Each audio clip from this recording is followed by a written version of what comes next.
Why hello there, my fellow Viking warriors. Rhadamant here. Thank you for tuning in to ASKA. Episode 18. Allowing the Restless to Die. What the hell are you doing, creeper? It's standing right over my bed. Be gone, you're weird. He has like a giant wooden hammer as I'm sleeping. He's like, don't worry, village chieftain, I'll keep you protected from dreams. Donk.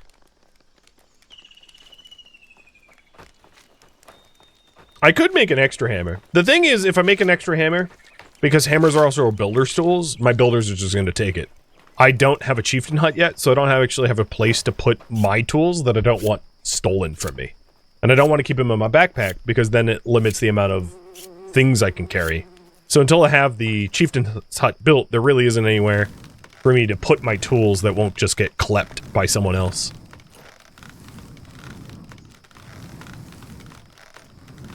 As weird as that sounds, it's just the way it is.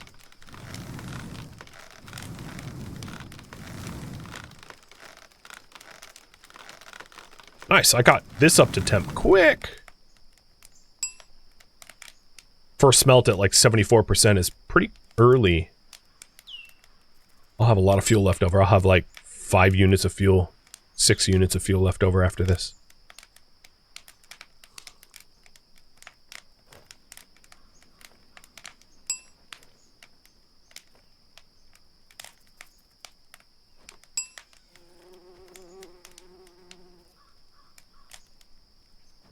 So, I might be wrong about this, but I believe, if I'm not mistaken, that there isn't positional damage. So armor is just a general, like, damage deflection bonus. And it doesn't really matter where your armor's at. So, like, having an iron helmet still helps when they hit my legs. I know how stupid that sounds, but it's just a general damage reduction number. Shields, however, only work when you actively block. So shields aren't necessarily bad, but if you have the stamina to dodge, like, dodging is better, because then you're not, you know, breaking your tools while you avoid damage. Which is why, at some point, it might make sense for me to invest in making myself a two-hander, and just, like, completely forego tools entirely. Is it climate related? Oh, did I not turn off that forge? No, I did. I don't believe so. So, reminder for the helmet. A helmet does require you to have crafting skill, I think 24, which I already have passed, fortunately. And then it requires 2 iron plates, plus nails. I do already have the nails. And iron plates are 4 apiece. So I'm going to need to do more smelting than I have right now material for.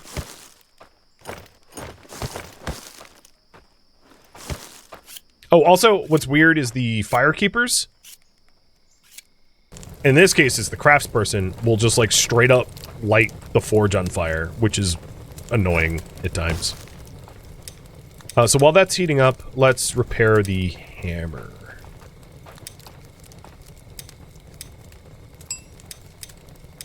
And then my old hammer can go to the tool bench.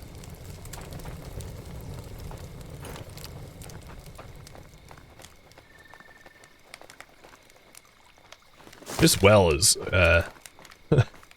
getting overdrawn from. I might need to build another well nearby.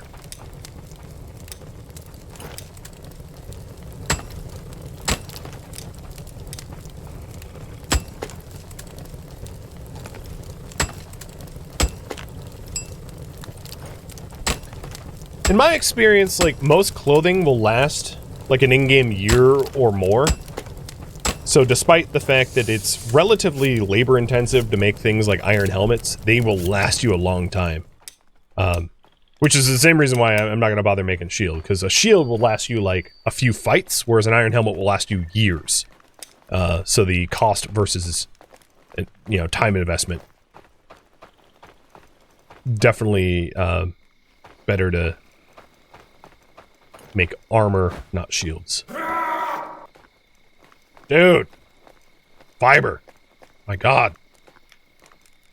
Really? Seriously? There's no... Oh, well, you don't have a metal pick. No wonder you're not getting big stone. You don't have a pick to do it. I'm an idiot. Alright, Sapo. You are going back to the stonecutter's hut. Because you literally can't work here without a metal pick, and I haven't bothered to make you a metal pick. So thank you for illuminating the hut for me. So Sapo, like, dug... Oh god, I can't see anything. Dug caves all the way down here. Being assigned to hit this, but can't actually harvest the iron deposits because she doesn't have the tools for it. So I set her up for failure, and then I was like, man, she's a failure! Yeah, that was my fault. Good god. Didn't notice at all.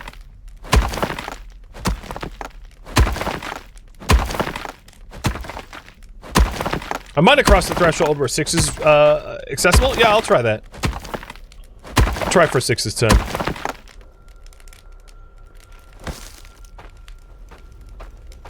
Well, at least Sapo really kept the place illuminated. I'm glad that she's filling this cave with delicious carbon monoxide. The gas of kings. And you were screaming that you need rakes for farming? And then you're like, never mind, I just want to take a crap. Yep. Day in the life of one of my farmers. So, sticks is a very low priority for my woodcutters, but they do at least collect some.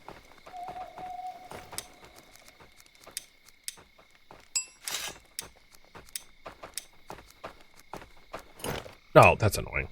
I made a rake and immediately donned it.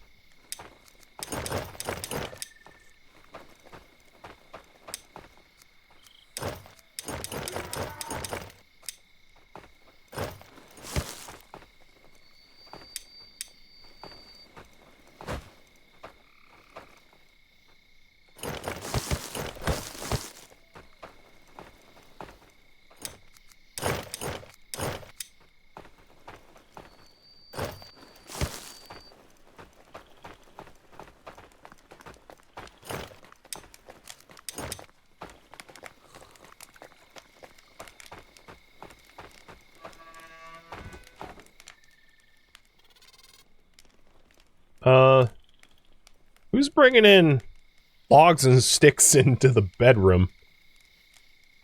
Is this some sort of kink I don't know about?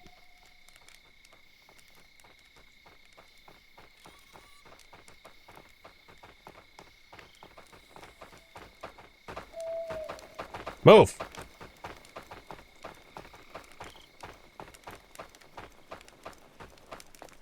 So let's see if I can't do 6 at a clip. I'll try my best not to screw up the forging minigame. And then after I make myself an iron helmet, I want to go kill a white boss. That sounds weird.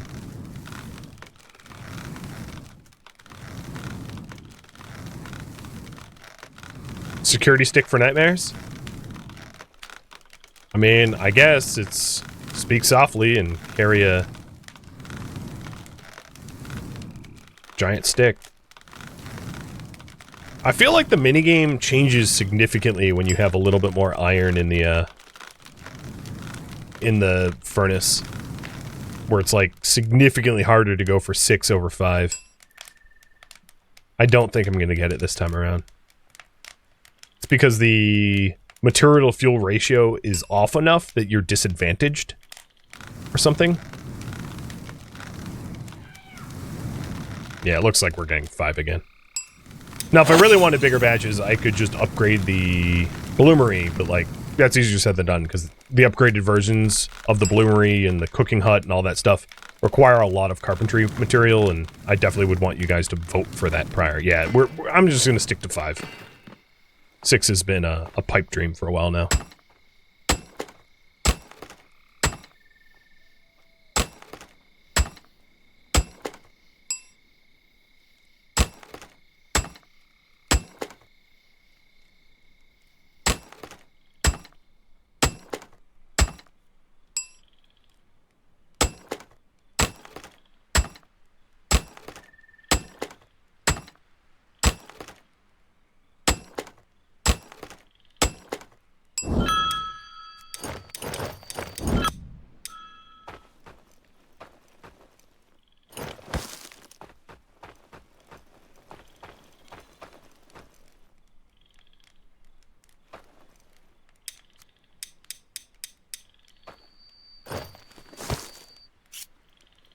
I also might want to unpin those thatch beds. I don't have any plan to help them anytime soon, so I don't care when it gets built. It's not like anyone could even sleep there at the moment.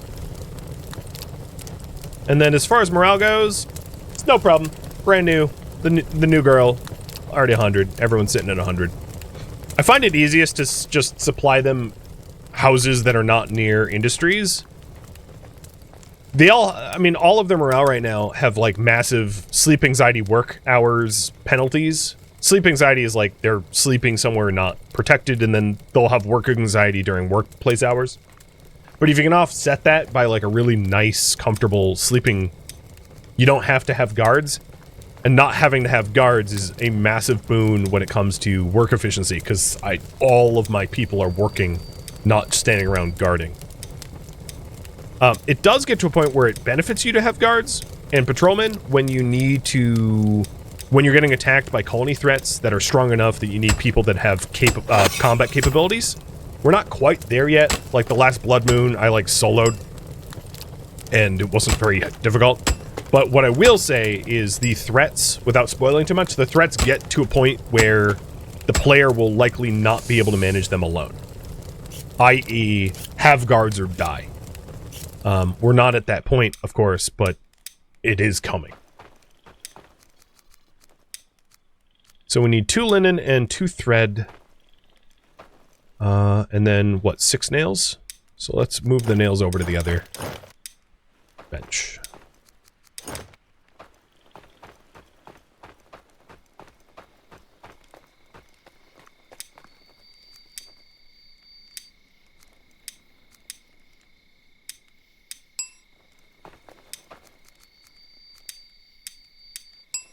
And my old hood can be hand-me-down to someone.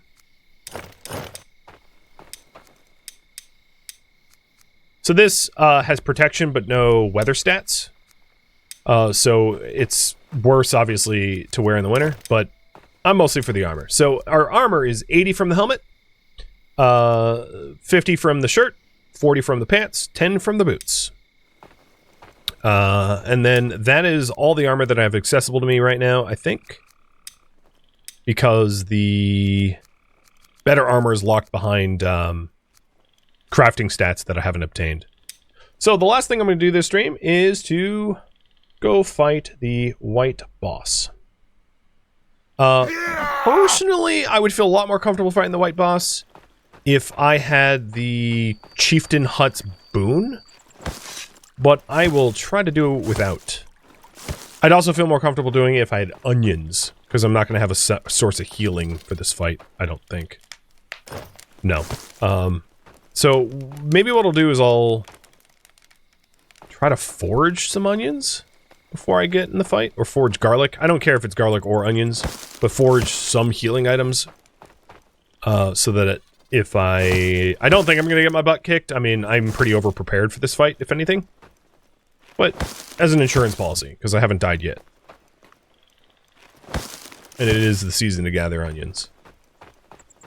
I like to tell the farmer to farm onions at about this time in the game, you know, the second spring, because onions are really good. They're basically healing potions. And same with garlic. Garlic is healing over time. Onions is healing up front.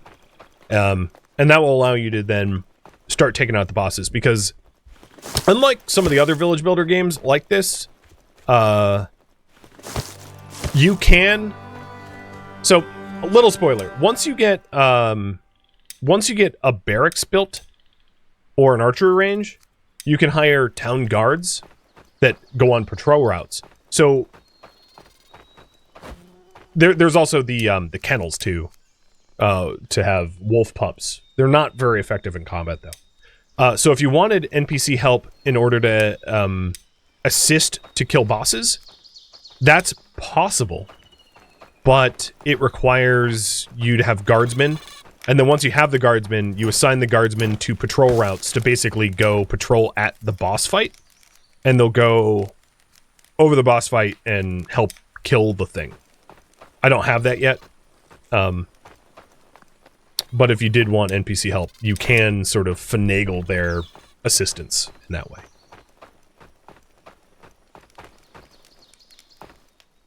So I'm going to get the rested bonus, and then I actually don't know where the white boss is. I know where the Draugr field is, the Wolfgar den is, and the large cemetery, so that's 3 bosses there, but I don't know where the 4th boss is, but it's going to be along the coast. So I'm going to run up and down the coast looking for the what I would consider the easiest boss to beat. So head east. Although with that said, the wolf boss is not... I think the white boss is the easiest.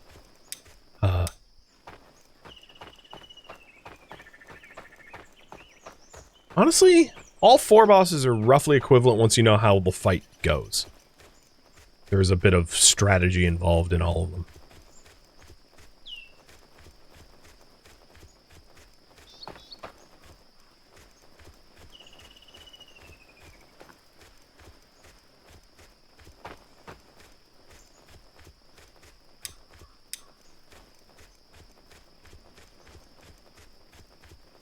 What a lovely spring.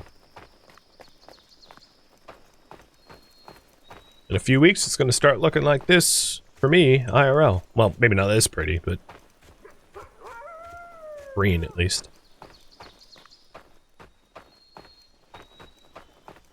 If you do have trouble in the fights, one thing I will advise is the Chieftain's sleeping bonus is so much better than the rando bed sleeping bonus.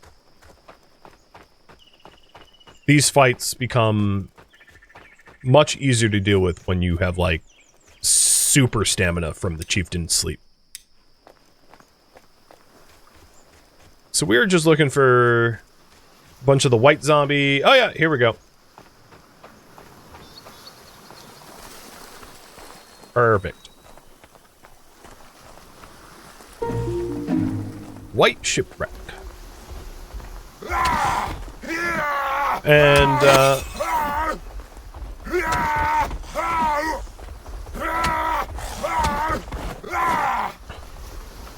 clear the area first. Makes your job a little bit easier.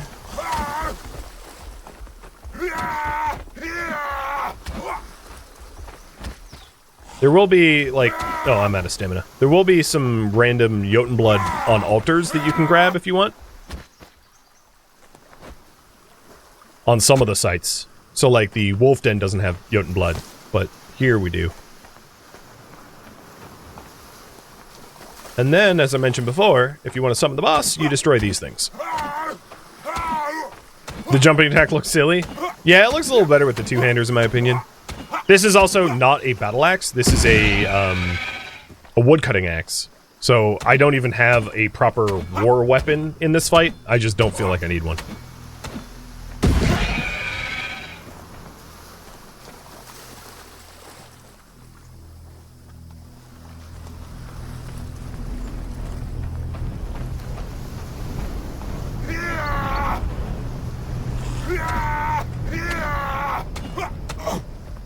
So we have Hogger the Relentless, and he's just like a super white. And it is more or less a battle of stamina, trying to trigger the stun condition. And then once you're low on stamina, he does a battering ram run, so you just want to dodge it, which is not something I'm doing right now effectively.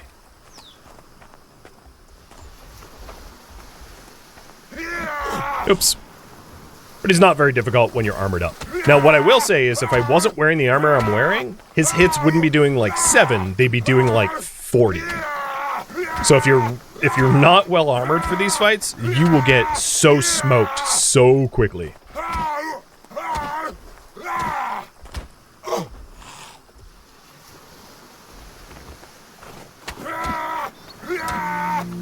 And N. Hogger, he is dead.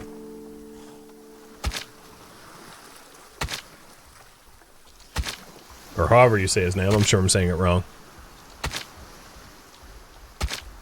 And I definitely cannot... Oh, wrong weapon. I could definitely not be bothered to skin all these whites. Like, I don't need that many bone fragments, so I'm only going to skin him.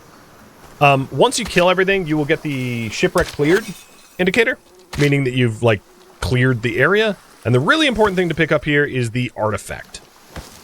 do not forget to grab your artifact. In this case, there's also all these metal chunks that I can smelt into iron, which should be picked up as well. Provided I have the room.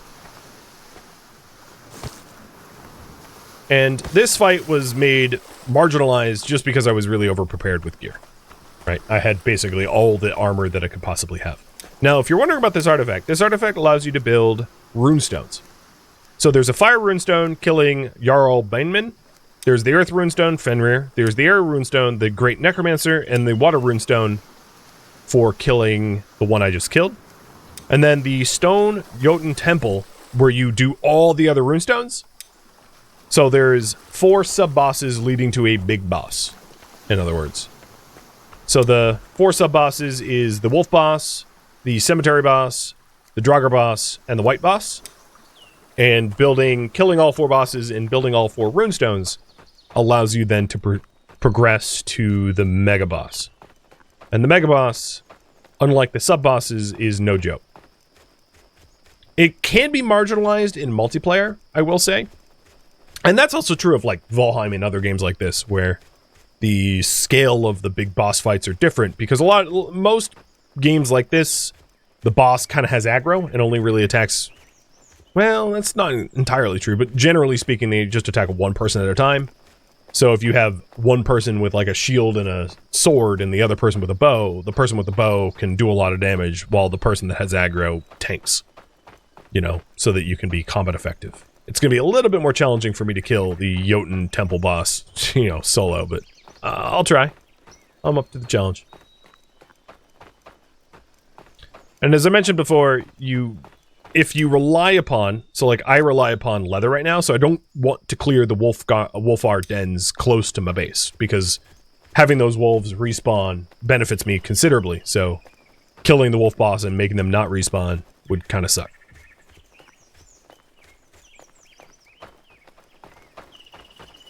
So before I end the stream, because I do have a little bit more time left, I would very much like to get a water runestone. So the water runestone is similar to the the wood altar. It's a place of prayer, and it comes with unique benefits.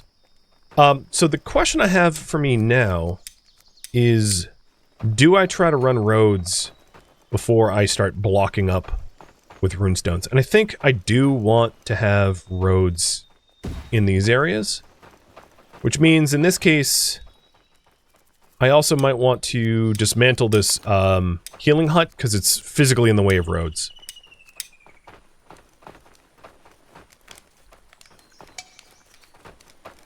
But luckily all the materials get returned, so I'm not going to have to go on a fetch quest for all the materials for the hut. I'll rebuild the hut and build the road together. Oh, I'm an idiot. I only grabbed 10.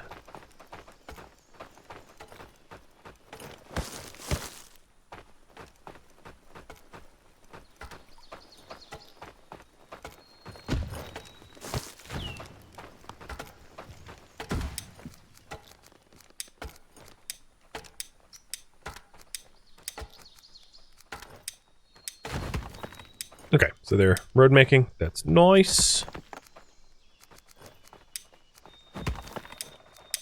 As far as the healing hut goes, people want to live near it, but it doesn't need to be central to the colony, but I don't really have a good flat section elsewhere. Maybe I'll just put it back here where it won't intersect with the roads. Like here. And that way, it's not in the way.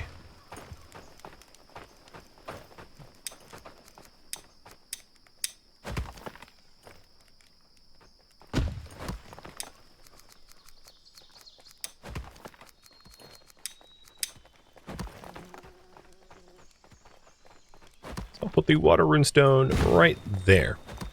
And build the water runestone is the goal.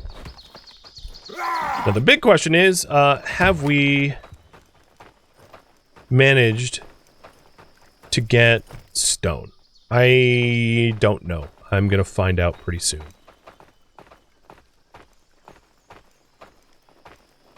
But I want to build this over the hut and all that.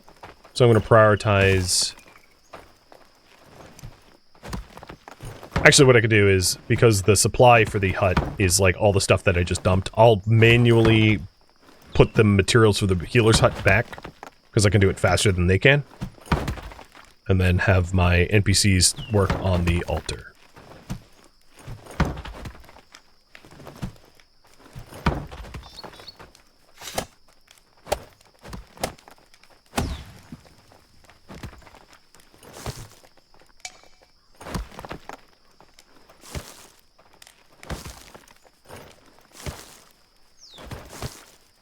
Being able to hold T and just pick up everything within sphere of influence makes rebuilding this thing pretty inconsequential, as you can see. So don't be too afraid of like having to micromanage and nudge things around or whatever, because it really isn't that bad.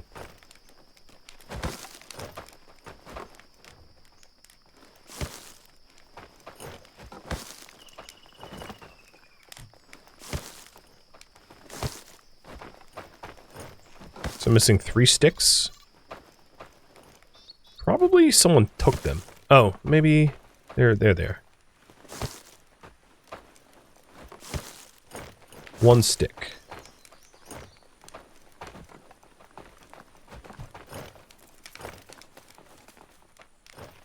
Instead of trying to find where that... You know, that 1 stick might be missing because the hut wasn't at full HP. It might not actually exist.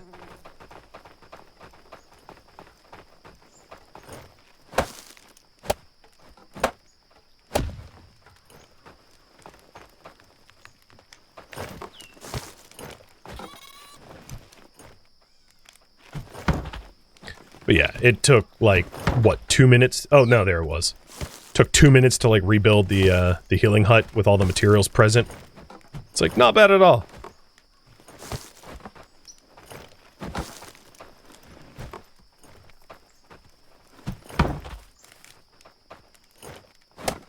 And done.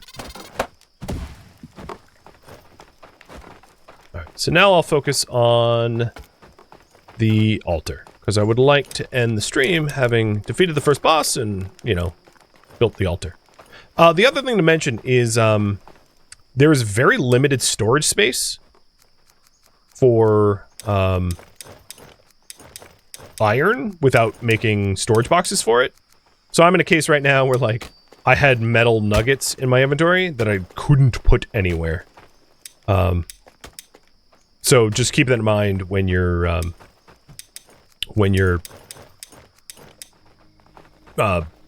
killing a lot of skeletons or whatever. You can put them in your small material storage in crafting huts, but it's kind of a weird spot to put them because you might forget them there. So, you've been duly warned that if you do a significant amount of mining or skeleton killing or draugr killing or whatever, you might very well run out of space to put the stuff, and quickly at that.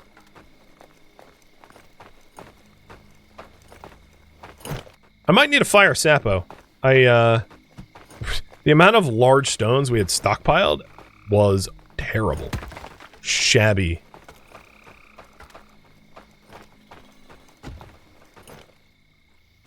I mean, truthfully, what? Did we just duplicate a I think there was only one in the stockpile and we both picked one up. You know what? I'm okay with that. Divide and conquer. Splitting up the division of labor. We need 6 more large stone, and I know where we can get that. I just need to hoof it up to the mine.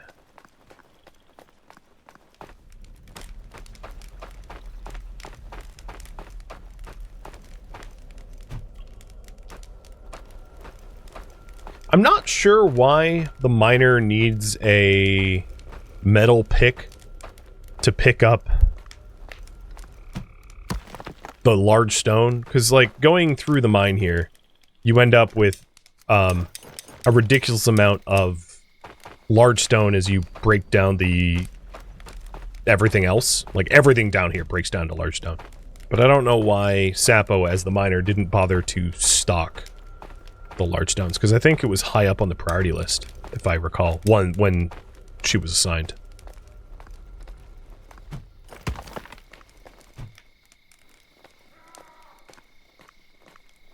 And much the way that you have to be careful about high priority sticks or firewood, if you just keep in mind you don't want to put like small stone higher than large stone, or your miner might break up large stone for small stones,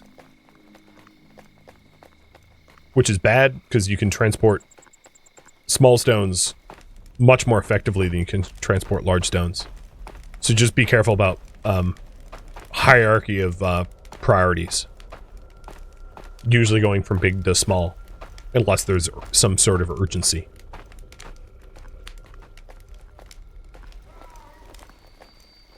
So in this case, what I'm doing is I'm moving the big stones to the stockpile here, so that the builder can fetch them. Because the builder isn't going to come down here into the cave and fetch large stones. So if I move it to the top of the mining hut, I make the resource available for use.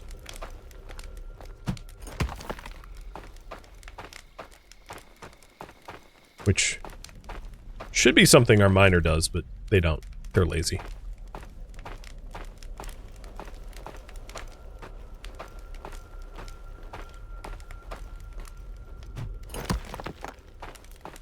So once we have 4 up there, I'll start hauling them. Because what I really wanted to do is show you guys the benefits of the altars. The 4 altars are pretty cool that you can make. And ultimately somewhat important.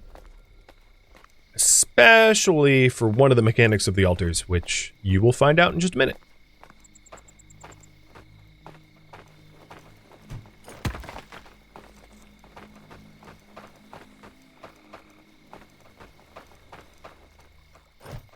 God, look at this mess. The amount of random wood everywhere.